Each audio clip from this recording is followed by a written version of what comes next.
La dépression présente divers aspects, différentes formes, différentes présentations. Et j'imagine que vous avez différents traitements que vous allez adapter à la forme de dépression que vous allez diagnostiquer. Alors, quels sont les différents traitements de la dépression? Dans les grandes lignes, on considère qu'il y a finalement deux aspects on va dire trois aspects même dans la prise en charge de la dépression. D'une part, l'aspect médicamenteux, à partir de quand il faut mettre en place les traitements médicamenteux, sachant que les traitements les plus validés sont les traitements antidépresseurs dans cette indication. Les traitements non médicamenteux, notamment les différentes formes de psychothérapie, et un troisième pan qui est de plus en plus promu, ce qu'on peut faire soi-même, pour soi-même. L'hygiène de vie, prendre soin de son sommeil, de son alimentation. Alors comment on choisit les différentes stratégies? Beaucoup en fonction de l'intensité dépressive.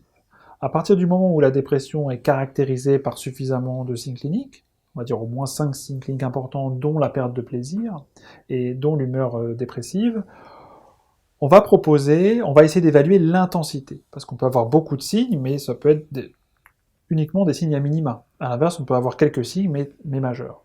Quand la personne est handicapée par la dépression, qu'elle vient consulter ou qu'elle s'en plaint à son entourage, on va dire que la dépression est caractérisée d'une part parce qu'il y a une plainte avec suffisamment de symptômes, mais elle est d'intensité modérée à sévère. Et à partir de ce stade de modéré à sévère, le traitement de première intention va être le traitement antidépresseur, jamais prescrit seul, en association à une psychothérapie dont il faudra choisir la forme. Alors, est-ce qu'il y a un seul antidépresseur? Non, les antidépresseurs ont beaucoup évolué. On est passé de un traitement découvert dans les années 50, qui était l'anafranil, qui est un traitement très efficace qu'on utilise encore, mais qui est parfois mal toléré. Notamment, une des préoccupations, c'était la prise de poids. À un élargissement des possibilités thérapeutiques avec la nouvelle génération de traitements, qui pose beaucoup moins de problèmes de tolérance et qui sont finalement plus sûrs à utiliser sur plein d'aspects. Comment se fait le choix au sein des antidépresseurs? Déjà, il y a les recommandations sur quand est-ce qu'il faut prescrire. Le choix au sein des traitements, ça va être soit en fonction de ce que la personne a déjà eu et qui a été efficace, ça peut être un très bon critère, soit en fonction de ce qui pénalise de plus la personne. Si c'est un manque d'énergie, on va choisir un traitement plutôt dynamisant. Si c'est un problème de sommeil qui est au premier plan, plutôt quelque chose d'apaisant. Si c'est un problème un petit peu hybride entre des troubles du sommeil, une tristesse, une irritabilité, un antidépresseur qu'on va qualifier d'un petit peu neutre. Donc on va choisir au sein de l'offre thérapeutique et de ce qui est disponible, le traitement qui paraît le plus approprié à la personne donnée, avec quelque chose qui est très particulier, c'est qu'il y a un délai d'action.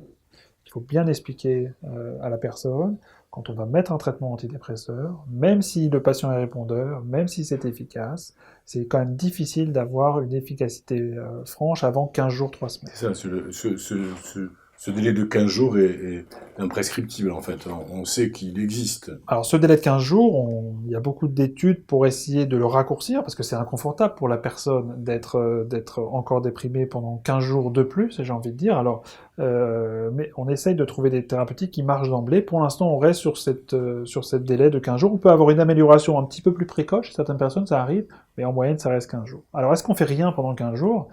Certainement pas.